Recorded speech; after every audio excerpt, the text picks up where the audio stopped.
Rishikonda beach కు వెళ్లే ప్రధాన రహదారి పునరుద్దరణకు కూటమి ప్రభుత్వం చర్యలు చేపట్టడంతో స్థానికులు హర్షం వ్యక్తం చేస్తున్నారు.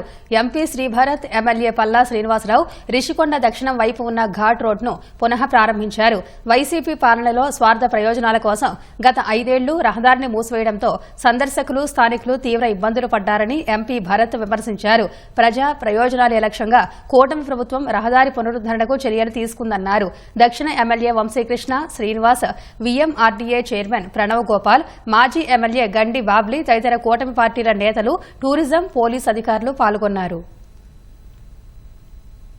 వీకెండ్ లో వచ్చి కొంత టైమ్స్ ఫ్యామిలీతో, ఫ్రెండ్స్తో స్పెండ్ చేయడానికి ఒక అద్భుతమైన సీనిక్ వ్యూ రోడ్ ఇక్కడ తయారు చేస్తే గత కూటమి ప్రభుత్వంలో అది జస్ట్ ఒకరు లేకపోతే కొందరు ఎంజాయ్ చేయడానికి ఈ రోడ్ అంతా మూసేయడం అనేది చాలా దుర్మార్గం. రిషికొండ ప్యాలెస్ని ఏం చేయాలి అనేది ప్రభుత్వం ఇంకా నిర్ణయం తీసుకోబోతుంది. అది కూడా ఓపెన్ చేసి ప్రజలందరూ చూడాలనే అభిప్రాయం ముఖ్యమంత్రి గారు చెప్పారు. సో ఇవాళ ఇది ఓపెన్ చేశాము.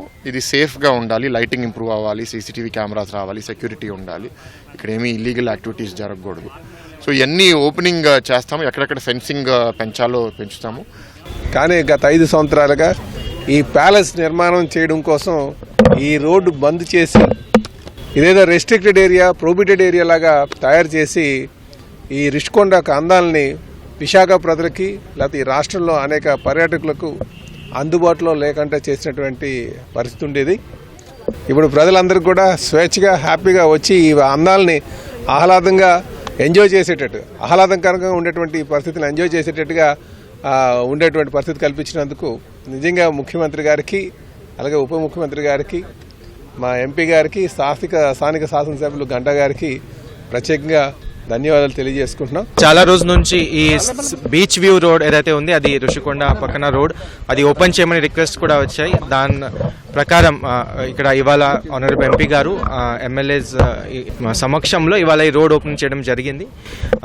ఇక్కడ సెక్యూరిటీ పరంగా కూడా సిపి గారు కూడా మొత్తం ఏరియా రేఖీ చేసుకొని ఇక్కడ 10 మందిని సెక్యూరిటీ గార్డు కూడా అంటే పోలీస్ సైడ్ నుంచి మొత్తం సెక్యూరిటీ అరేంజ్మెంట్ కోసం పెట్టాలి అని కూడా చెప్పారు. ఋషికొండ బీచ్ రోడ్ వెళ్ళే రోడ్ ఏదైతే ఉంది అది కొన్నిసార్లు కంజెషన్ అవుతుంది, ఎస్పెషల్లీ వీకెండ్ రోజు. అది ఏ విధంగా డీకంజెస్ట్ చేయాలి దీని మీద కూడా ఒక ప్లాన్ ప్రిపేర్ చేయడం జరుగుతుంది.